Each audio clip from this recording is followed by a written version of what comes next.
Nice dog. Good blog. Hello, welcome to Native Grassland. I know this place has a name. It just says Lookout and Native Grasslands, but I just call it the Bergman Anglican School Ponds because it's just opposite the ponds. It's called one of the Valley Ponds in the ACT. This is the top of the mountain at that lookout. You can see a little bit of Newcombe little family here. I've decided to walk up this way because there was a lady with a little toddler, and obviously that would just make my little KO anxious. Been listening to a great podcast as well on boundaries. It's called Brave Boundaries. It's on audiobooks. It was actually available for free. I was googling a whole bunch of boundaries book because I was not able to do a woman's worthiness course, but I have opened myself up to some coaching over the next few months when I can budget for it. It was great. It talked about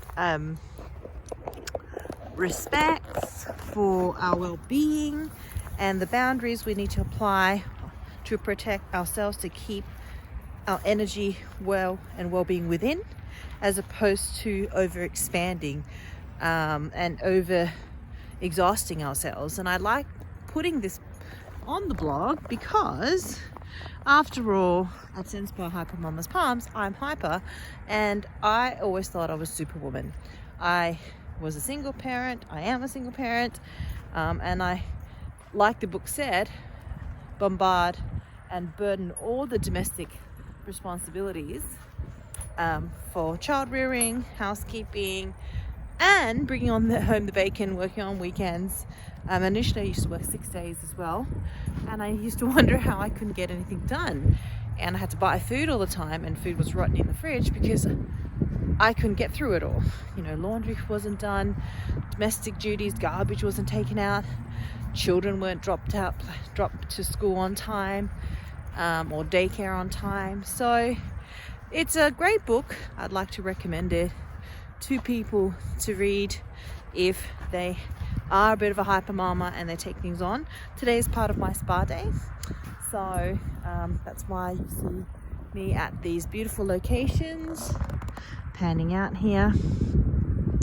And we had a quick walk at Shepherd's Lookout, but there was no water, so I bought KO here because there are some water, and he likes a bit of a mountain view, and he's having a spectacular day because he's been having some rough days because of school. We've had school now Monday and Wednesday, so he's had a really rough kind of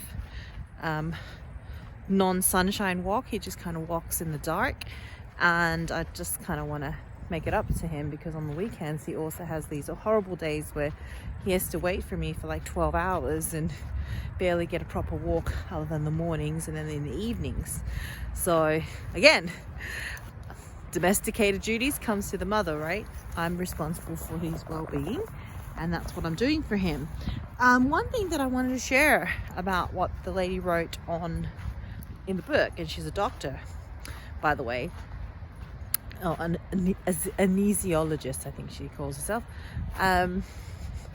She said that, I have this great partner, I have this great husband. For those that do and not are single mothers, she mentions how great her partner and husband was because he helps her all the time. He helps bring the kids. He helps her when she goes on work holidays or work seminars. And when she goes on these holidays or work seminars,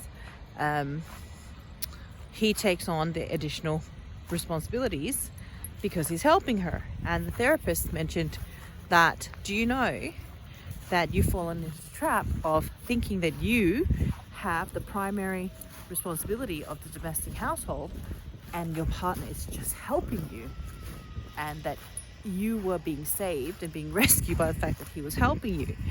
And it's not an expectation that any of these domestic responsibilities were put on him, or that it was 50-50 from the beginning.